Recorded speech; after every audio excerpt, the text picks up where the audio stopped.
ప్రభునందు ప్రియులైన మీకందరికీ యేసు క్రీస్తు ప్రభువారి నామములో శుభవందనాలు తెలియజేస్తూ ఉన్నాం. దైవజనులు బ్రదర్ భక్త సింగ్ గారి పరిచర్యలో నుండి అలసిన వానిని ఓరడించు మాటలు. నవంబరు 30. యెహోవా ప్రభువా, నీకు అసాధ్యమైనది ఏదియూ లేదు. యిర్మీయా గ్రంథం 32వ అధ్యాయం 17వ వచనం. దేవుడు మొదట నెహెమ్యా జీవితంలో పనిచేయుట ప్రారంభించెను.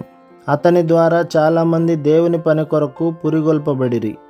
దేవుని ప్రజల చరిత్రలో దేవుడు తన పనిని తిరిగి మొదలు పెట్టుటకు నమ్మకమైన సేవకుని లేదా తన ప్రజల శేషమును మరల ఎట్టు లేవనెత్తెనో చూసుచున్నాము. దేవుడు ఎల్లప్పుడూ తన ప్రజల నిమిత్తము కొద్దిమంది నమ్మకత్వమును బట్టి గొప్ప పనులను చేసెను. దేవుడు మనలో ప్రతి ఒక్కరిని ఆ శేషములో భాగముగా ఉండవలెనని కోరుచున్నాడు.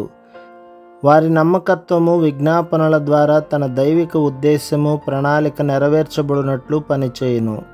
యెరూషలేము పట్టణము వ్యర్థముగా పడి ఉండి దాని ద్వారములు అగ్నితో కాల్చబడి ఉండుటను చూచి నెహెమ్యా ఎంతో దుఃఖించెను. నెహెమ్యా గ్రంథం 2వ అధ్యాయం 3వ వచనం.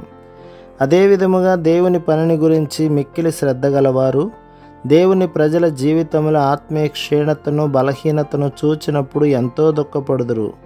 ఈ దినములలో ప్రపంచంలోని అనేక ప్రదేశములలో విశ్వాసుల మధ్య కేవలము క్షీణతను ఆత్మీయ పసితనమును మాత్రమే మనము చూచుచున్నాము.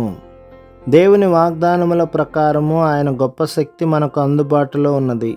దేవుని ప్రజల దుస్థితిని బట్టి మనము శ్రద్ధ కలిగి ఆయన కోరిక చొప్పున మనము చేయుటకు ఇష్టపడిన ఎడల మన జీవితంలో సమృద్ధిగా ఫలవంతమగును. యోహాను సువార్త 14వ అధ్యాయం 12వ వచనం, ప్రకటన గ్రంథం 1వ అధ్యాయం 18వ వచనం. మనకు నిన్న నేడు నిరంతరము ఏకరీతిగా ఉన్న సజీవుడైన రక్షకుడు ఉన్నాడు.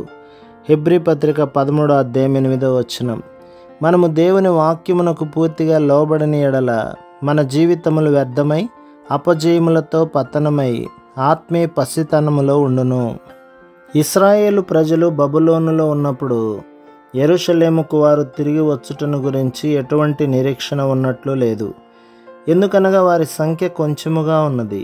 వారు బందీలుగా ఉన్నారు గాని దేవుడు తన సేవకుడైన యిర్మీయాకు చేసిన వాగ్దానమును నెరవేర్చెను. అన్యరాజైన కోరేషు ద్వారా తిరిగి వచ్చుటకు వారికి అవకాశం ఇవ్వబడెను.